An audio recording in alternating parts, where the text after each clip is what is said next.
ఏంటి పంతులు గారు, మాట్లాడాలని పిలిచారట? అవునమ్మా. అమ్మా, మీ వాసుగారి జాతకం లగ్న చక్రం 7వ స్థానంలో దోషం ఉందమ్మా. దానివల్ల కొన్ని ఇబ్బందికర పరిస్థితులు రావచ్చు. ఇదే విషయం ఉదయం చెప్పలేదు, ఇప్పుడొచ్చి కొత్తగా దోషం అంటున్నారు? అవునమ్మా, గ్రహస్థితిలో చిన్న మార్పు వల్ల ఈ పరిస్థితి రేపటి నుంచి ప్రారంభం అవుతుంది.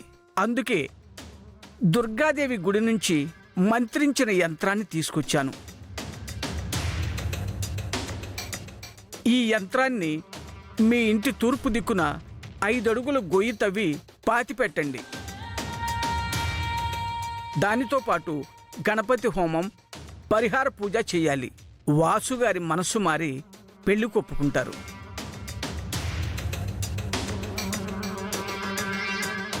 చాలా సంతోషం. ఇప్పుడు నాకు నమ్మకం కలిగింది. పూజకి ఏర్పాట్లు చేయండి. అలాగేనమ్మా, వెళ్ళొస్తాను.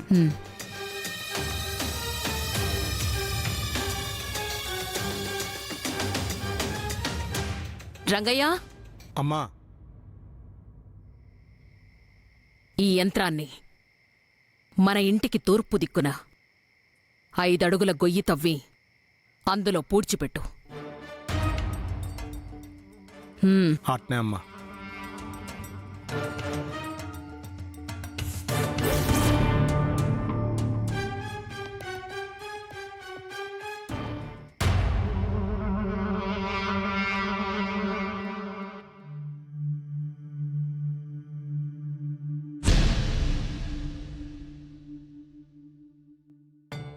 అమ్మా, అమ్మా, ఏంట్రా టెన్షన్గా ఉన్నావు? అసలు నువ్వు ఏం చేస్తున్నావో నీకైనా తెలుస్తోందా? ఆ పురోహితుడు చెప్పినట్టు పూజ చేసి వాడి మనసు మార్చి వాడిని పెళ్లి కొప్పించి వాడు పెళ్లి చేసుకునేసరికి నా వయసు అయిపోతుంది. నాకొచ్చే కోపానికి ఇప్పుడే వంట.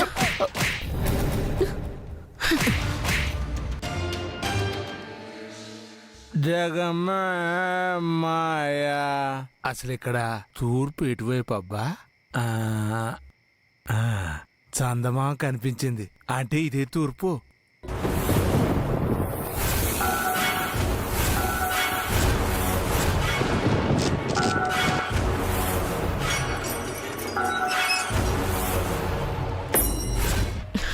నా కడుపున పుట్టి ఇంత తెలివి తక్కువగా ఎలా ఆలోచిస్తున్నావురా?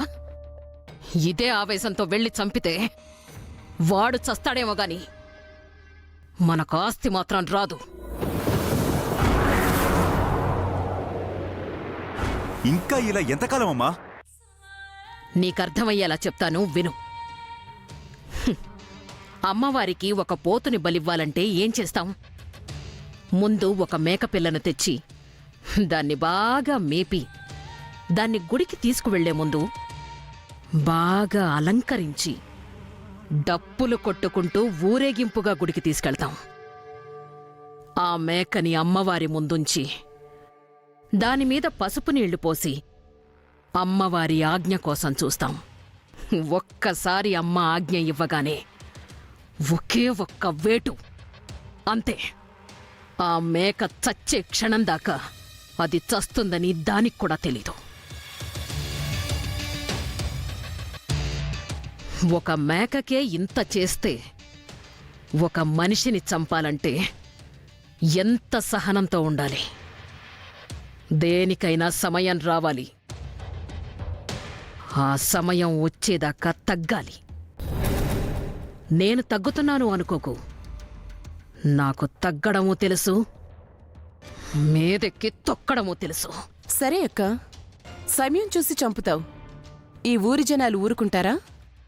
వాసుని చిన్నప్పట్నుంచి నా మాటే వేదం అనేలా పెంచాను. మనం ఆస్తిని లాక్కోవడం కాదురా, వాడంతట వాడే ఆస్తిని మన చేతికివ్వాలి. ఆ తర్వాత వాణ్ణి చంపాలి.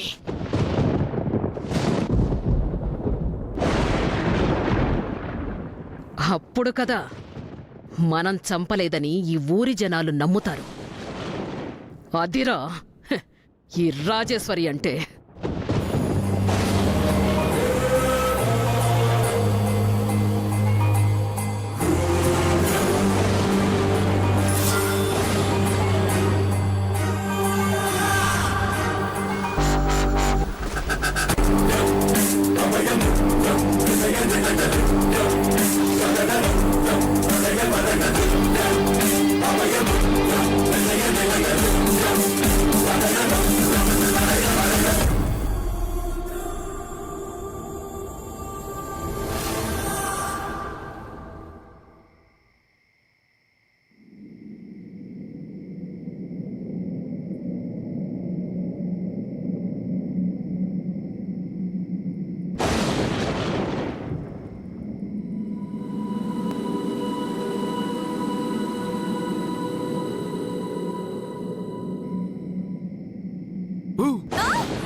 ఏంటి సిరి భయపడ్డావు కదా?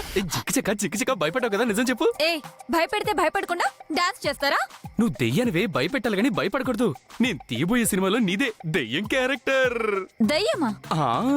దెయ్యం క్యారెక్టర్. ఆ దెయ్యం క్యారెక్టర్ కి నువ్వు బాగా సూట్ అవుతావే. ఆయన నువ్వు మేకప్ వేసుకున్న దెయ్యంలానే ఉంటావే అన్నట్టు నిన్న దెయ్యం క్యారెక్టర్ పెట్టుకుంటే మా ప్రొడ్యూసర్ కి కొంచెం మేకప్ ఖర్చు మిగిల్చిన వాడిని అవుతానా? రే, నీ సినిమాలో హీరోయిన్ గానే చేయను, అలాంటిది దయ్యం క్యారెక్టర్ చేస్తానా? అయినా సినిమా తీయాలంటే క్రియేటివిటీ ఉండాలి, నీకు లేందే అది. ఏ సిరి, నువ్వు నాకు అన్నయ్యగా గౌరవం ఇవ్వకపోయినా పర్వాలేదు కానీ నాలో ఉన్న క్రియేటర్ ని ఏమనంటే మాత్రం ఊరుకోను. నిన్న అన్నయ్యగా గౌరవిస్తాను, కానీ క్రియేటర్ గా గుర్తింపు ఇవ్వను. ముందు సినిమా ఎలా తీయాలో నేర్చుకో. ఏ సిరి, నువ్వు నన్ను చాలా తక్కువ అంచనా వేస్తున్నావు. రేపు ఈ సినిమా తీసి నేను హిట్ కొట్టిన తర్వాత అరే రే ఈ సినిమాలో నేను ఎందుకు యాక్ట్ చేయలేదా అని చెప్పి నేను ఫీల్ అయ్యేటట్టు చెయ్యకపోతే జిగ్జిగ్ నా పేరు కార్తీక్ లారెన్సే కాదు. కార్తిక్ లారెన్సా? నా పేరే. అంటే కాంచన లాంటి హర్రర్ సినిమా తీద్దామని లాస్ట్ లో లారెన్స్ అని యాడ్ చేసుకున్నాను. రే, పేరు పెట్టుకుంటే డైరెక్టర్లు అయిపోర్రా. ముందు కాపీ కొట్టడం మానేసి సొంతంగా ఆలోచించడం నేర్చుకో. వెళ్ళవయ్యా, వెళ్ళు వెళ్ళు. ఏ ఇది కూడా ఒక సినిమాలో కాపీ డైలాగ్ తెలుసా? వెళ్ళరా. ఏమైనా సరే నా సినిమాలో నేను దెయ్యం క్యారెక్టర్ ఇచ్చే వరకు నేను వదిలిపెట్టను. పోరా.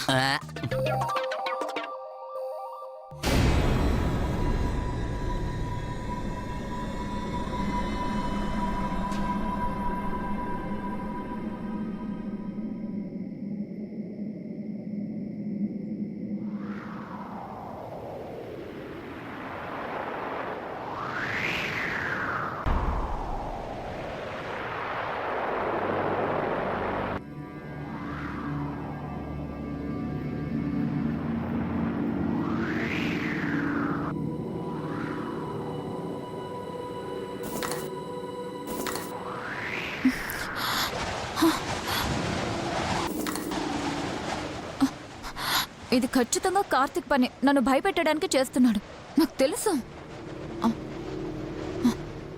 రే కార్తిక్, నాకు తెలుసు నన్ను భయపెట్టడానికి చేస్తున్నావు కదా, ముందు బయటకు రా. రే కార్తిక్, నన్ను భయపెడుతున్నావు కదా, నాకు తెలుసు, ముందు బయటకు రా.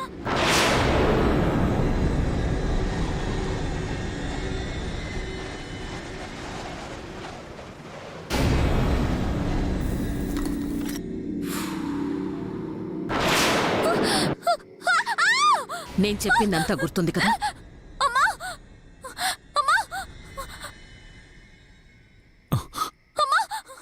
ఏంటి సిరి, ఏమైంది?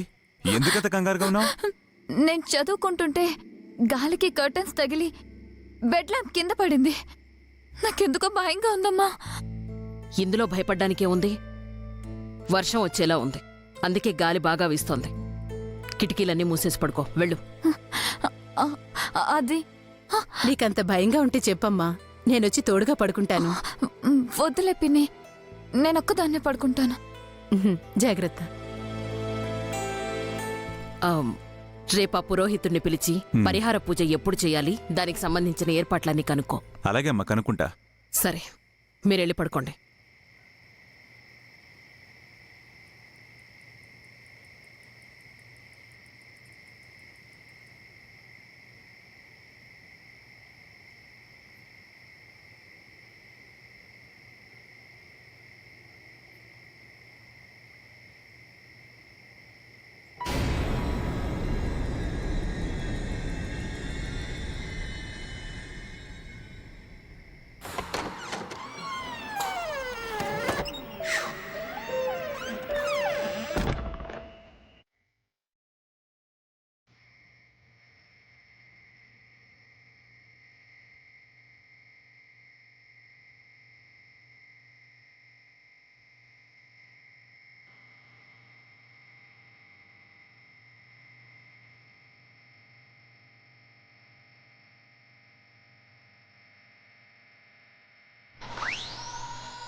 అమ్మా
అమ్మా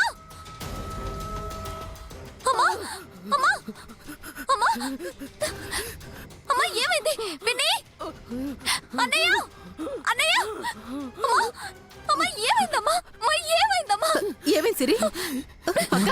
అమ్మా అమ్మా అమ్మా అమ్మా అమ్మా ఏమైంది? జాగ్రత్త, మెల్లగా. జాగ్రత్త నెమ్మదిగా జాగ్రత్త. అక్క, నెమ్మదిగా జాగ్రత్త. అమ్మా జాగ్రత్తమ్మా అమ్మా ఏమైంది? అన్నయ్య అన్నయ్య అన్నయ్య అన్నయ్య త్వరగా రా జాగ్రత్త అక్క. ఏమైంది? అమ్మా అన్నయ్య అన్నయ్య ఏమైందమ్మా? త్వరగా రా అమ్మా అమ్మా చెప్పమ్మా. అన్నయ్య అమ్మా పిన్ని పిన్ని ఏమైంది అమ్మా. పిన్ని? చెప్పమ్మా. పిన్ని ఏమైంది పిన్ని? పిన్ని పిన్ని ఏమైంది పిన్ని?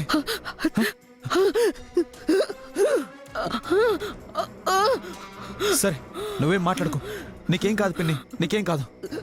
ఏమైందో ఏమో, ఆ రూమ్ అంతా చాలా చల్లగా అయిపోయింది. పిన్ని చిన్నమ్మా నువ్వు వెళ్ళి వేడి నీళ్ళు తీసుకో. అలాగే. అమ్మా పిన్ని నీకేం కాదు పిన్ని.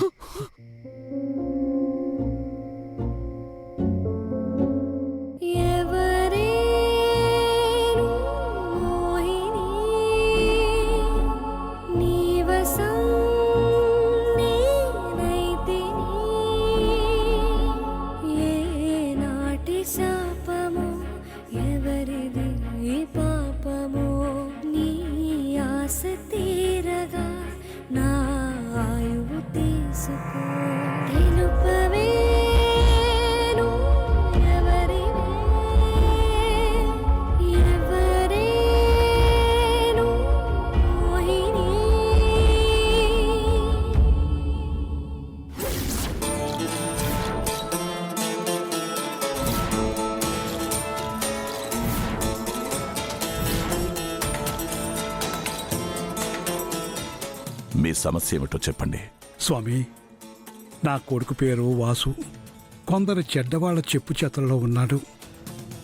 వాడి జీవితాన్ని చీకటిగా మారుస్తున్నారన్న విషయాన్ని గుర్తించలేకపోతున్నాడు. వాళ్ళు మంచివాళ్ళు కాదు అని చెప్పినా నమ్మట్లేదు. వాడికి ఏమవుతుందోనని భయంగా ఉంది స్వామి. తల్లి, శరణం శరణం అని మొరపెట్టుకున్న ఈ బిడ్డకి పరిష్కారం చూపించు తల్లి.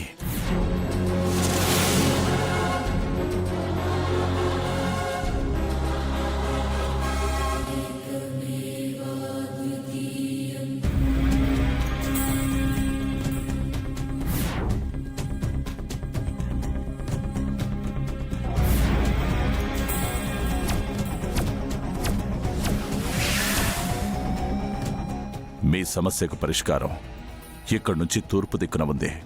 పైన ప్రకాశిస్తున్న చంద్రకాంతికి మరో పేరు. తన పేరుగా పెట్టుకున్న వ్యక్తి వల్ల నీ కొడుకు జీవితంలో ఉన్న చీకట్లన్నీ తొలగిపోతాయి. ఇక్కడి నుండి తూర్పు దిక్కున చంద్రకాంతికి మరో పేరు.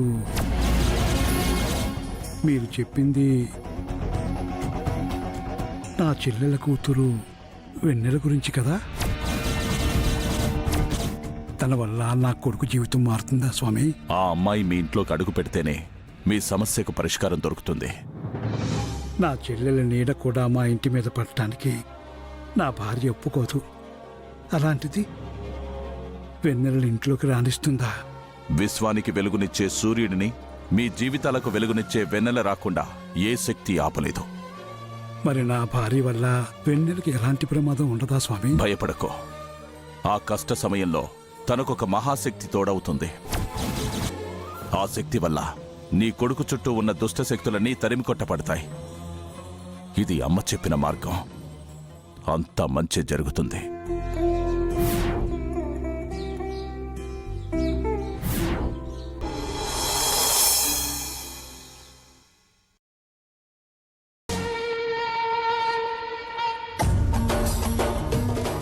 ఏసీ బాగానే పనిచేస్తుంది కదా.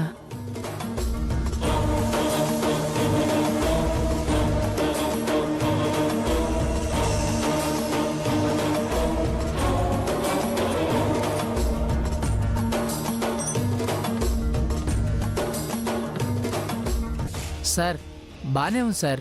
అవుట్డోర్ కూడా చెక్ చేశాను, ప్రాబ్లం ఏం లేదు సార్. ఏంటి బాబు నువ్వనేది? రాత్రి ఏసీ వేయగానే ఫ్రిడ్జ్లో ఉండే ఫ్రీజర్ లాగా మొత్తం రూమ్ అంతా గడ్డ కట్టింది. అసలు శ్వాసే ఆడలేదు. ఒక్క క్షణంలో ప్రాణం పోతుందేమో అనిపించింది. కానీ నువ్వేంటి ఏం ప్రాబ్లం లేదంటున్నావు? సార్ కొంచెం పక్కొస్తారా, మీతో మాట్లాడాలి. పిన్ని మాట్లాడొస్తాను, పద. సార్ మేడం గారు చెప్పినట్టు జరగాలంటే ఏసీ 0 డిగ్రీలో ఉండాలి, కానీ ఈ ఏసీ మాత్రం 16 డిగ్రీస్ కంటే తక్కువగా లేదు సార్. మీరేమనుకోనంటే ఒక మాట చెప్తాను. నాకు తెలిసి ఇదంతా ఆవిడ భ్రమనుకుంటా సార్. ఆవిడకేమైనా మతిస్థిమితం. ఏయ్, నువ్వు వచ్చింది ఏసీ చెక్ చేయడానికి, ఆవిడ ఆరోగ్యం చెక్ చేయడానికి కాదు. రాత్రి నా కళ్ళతో నేనే స్వయంగా చూశాను. తన శరీరం అంతా ఐస్లా గడ్డగట్టినట్టు చల్లగా అయిపోయింది. ఏసీ 0 డిగ్రీస్ 16 డిగ్రీస్లని లాజికల్ చెప్పడం కాదు. ఎందుకు అలా అయిందో తెలుసుకో. సారీ సార్ అలా మాట్లాడినందుకు. ఇప్పుడైతే ఏసీ పర్ఫెక్ట్గా పనిచేస్తుంది. ఫ్యూచర్లో ఏమైనా ప్రాబ్లం వస్తే ఫోన్ చేయండి సార్. వస్తాను. పో.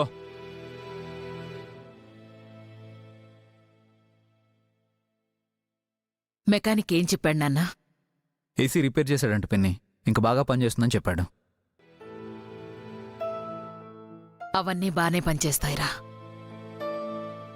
కానీ నా మనసే ఏం బాగాలేదు. ఏమైంది పిన్ని? నిన్నొచ్చిన పూజారి గారు మన కుటుంబంలో దోషం ఉందని చెప్పారు. ఆ దోష ఫలితమే నాకిలా జరిగిందనిపిస్తోంది నాన్న. దోషమా? దోషం ఏంటి పిన్ని? మనింటి వాస్తుని, మనందరి జాతకాల్ని చూసి నిన్నట్నుంచి దోషం మొదలైందని చెప్పారు. మరి దోషం పోవాలంటే మనం ఏం చేయాలి? పరిహార పూజ చేయాలని చెప్పారు. అది చేస్తే దోషం పోతుందని చెప్పారు.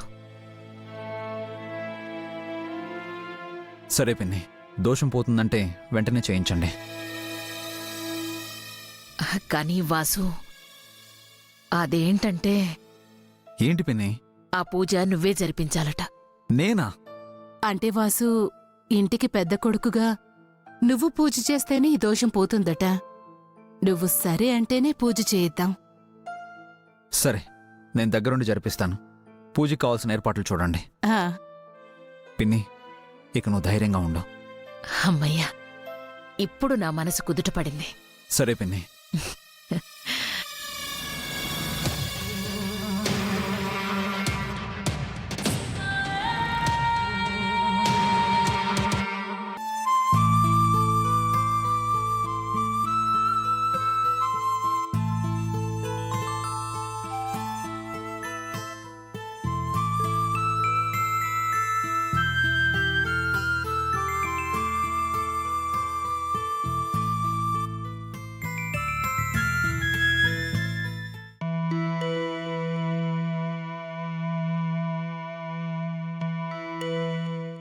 చెల్లమ్మా,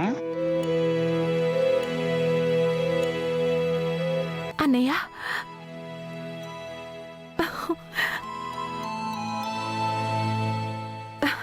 అన్నయ్య ఇదేనా రావటం? అవునమ్మా. రండి అన్నయ్య రండి.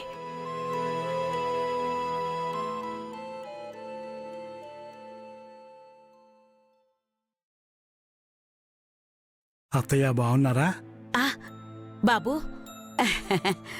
కూర్చోండి కూర్చోండి. మీ ఆరోగ్యం ఎలా ఉంటుంది? బానే ఉందయ్యా. ఇంట్లో అంతా బావున్నారా? బాగున్నారు అత్తయ్య. మావయ్య వాసుబాబు ఎలా ఉన్నాడు? బాగున్నాడమ్మా. ఇగో లోపల పెట్టి. మావయ్యకి మంచినీళ్ళు తీసుకురామ్మా. అలాగే. రండి అన్నయ్య కూర్చోండయ్యా. కూర్చోండి. ఏ మావయ్య ఇన్నాళ్ళ గుర్తొచ్చావా మేము? కూర్చోమ్మా. నేను నీకోసం వచ్చానమ్మా. ఏంటి మావయ్య నువ్వు ఒక్కడవే వచ్చావు? వాసుబాబుని కూడా తీసుకురావచ్చు కదా. వాసుబాబు ఎక్కడికి ఎందుకమ్మా, నిన్నే అక్కడికి తీసుకెళ్తాను, సరేనా? నిజంగా? వెన్నెల, లక్ష్మమ్మ గారి ఇంటికెళ్ళి పాలు తీసుకురా. అమ్మో ఇప్పుడు అంత దూరం వెళ్ళాలా? వెళ్ళమన్నాను కదా. ఆ మావయ్య నేను వచ్చేంత వరకు నువ్వు ఇక్కడే ఉండాలి. మనం బోల్డ్ అని కబుర్లు మాట్లాడుకుందాం. అలాగే అమ్మా.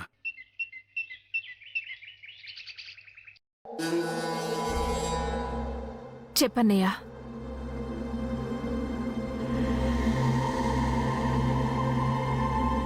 మీ వదిన వాసుకి ఎలాగైనా పెళ్లి చేయాలని బయట సంబంధాలు చూస్తుంది. నాకేమో వెన్నెల్ని వాసుకిచ్చి పెళ్లి చేయాలని ఉంది. నువ్వు నేను అనుకుంటే కాదన్నయ్య. నేనంటేనే వదినకు నచ్చదు. అలాంటిది నా కూతుర్ని కోడలిగా ఒప్పుకుంటుందా? ఒప్పుకోవలసింది మీ వదిన కాదమ్మా, వాసు. అన్నయ్య, అసలు వాసు మనసులో వెన్నెల ఉందా? వెన్నెలని చివరిసారిగా ఎప్పుడు చూశాడో వాసు గుర్తుందా? వెన్నెల వాడి కళ్ళ ముందు తిరుగుతుంటే తప్పకుండా వాసు వెన్నెలని ఇష్టపడతాడమ్మా. అందుకే మిమ్మల్ని తీసుకెళ్దామని వచ్చాను. అన్నయ్య, నాకు ఇంకో కూతురుంది. దాన్ని వెన్నెలతో పాటు పెంచే స్తోమత లేక నిర్మలకి ఇంట్లో ఉంచాను. అది మా పరిస్థితి. మేమక్కడికొచ్చాక వదిన ఇంట్లో కూడా రానివ్వదన్నయ్య. బయటెక్కడో ఉండాలి. అక్కడికొస్తే అన్ని సమస్యలే అన్నయ్య. అవన్నీ నేను చూసుకుంటానమ్మా. మీ వదిన ఆస్తి కోసం నా కొడుకుని ఏం చేస్తుందో అని అనుక్షణం భయంగా ఉంది. అదే భయం నాకు ఉంది. ఇప్పటికీ మోహిని ఎలా చనిపోయిందో తెలీదు. తెలిసి ఆ నరకంలోకి నా కూతుర్ని పంపలేను. వెన్నెల మా ఇంటి కోడలుగా అడుగు పెడితే అంతా మంచే జరుగుతుందని సిద్ధాంత్ గారు చెప్పారమ్మా. సిద్ధాంతి గారు కాదు, ఆ భగవంతుడే వచ్చి చెప్పినా నేను ఒప్పుకోను. చూడమ్మా, నాతో చెప్పినట్టుగా వెన్నెలతో ఇలా చెప్పగలవా? ఒకవేళ నువ్వు చెప్పినా అది విని వెన్నెల తట్టుకోగలదా? వాసుకి ఇంకో అమ్మాయితో పెళ్ళైతే అసలు తను బతకగలదా? ఒక్కసారి ఆలోచించమ్మా. అన్నీ ఆలోచించే చెప్తున్నాను. ఇక్కడితో ఈ విషయం వదిలే. చూడమ్మా, వెన్నెల వాసుల పెళ్లికి నువ్వు ఒప్పుకుంటావని ఆశతో వచ్చాను. ఇప్పుడు వాళ్ళ పెళ్లి జరగదన్న నిరాశతో వెళ్ళాలి. నా కళ్ళ ముందే నా కొడుకు జీవితం నాశనం అవుతుంటే కళ్ళుండి గుడ్డివాడిలా, చేతులుండి చేతకాని వాడిలా బతకటం కంటే చనిపోవటమే నయమమ్మా. అవునమ్మా. ఆ రోజు నీ భర్త పోయి నువ్వు బాధల్లో ఉంటే నా భార్యకు భయపడి నేను నీకు ఏ సహాయం చేయలేకపోయాను. అన్నగా నేను ఆ రోజే చచ్చిపోయానమ్మా. ఇప్పుడు నా కొడుకు కష్టాల్లో ఉంటే ఓ తండ్రిగా ఏం చేయలేకపోయి ఈరోజు చచ్చిపోయాను. నేనుండి ఎవరికి ఉపయోగం అమ్మా?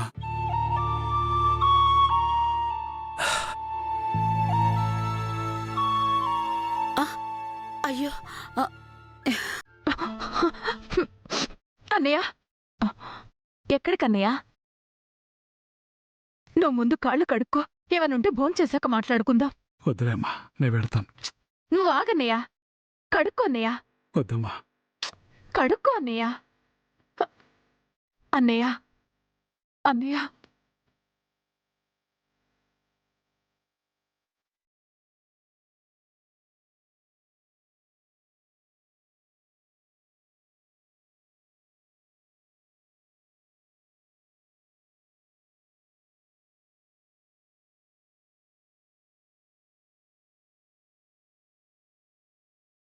అచ్చం అమ్మ వండినట్టే వండేవమ్మా. చాలా బాగుంది. వండింది నీ చెల్లెలు కాదయ్యా, నీ కోడలు వెన్నెల.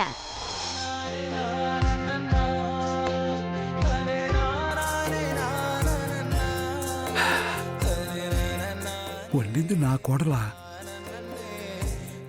వెన్నెలతో వాసుకి పెళ్ళైతే మన అమ్మ చేతి వంట రోజూ తినొచ్చమ్మా. ఇన్నాళ్ళు అక్కడ అందరూ ఉన్నా అనాథలా వాళ్ళు పెట్టిందే తిన్నాను. ఈరోజేనమ్మా ఆనందంగా కడుపు నిండా తినబోతున్నాను.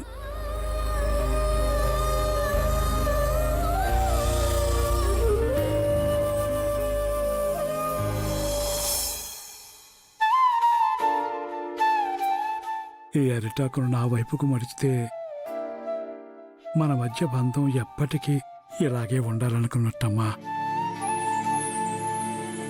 అదే ఆకు అటు మడిస్తే మన మధ్య ఏ బంధం లేనట్టే.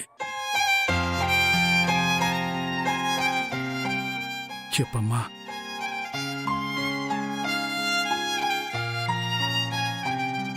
అర్థమైందమ్మా. నువ్వు మాతో సంబంధం వద్దు అనుకుంటున్నావు కదూ? సరే, నేను ఆకు ముందుకే మడుస్తాను.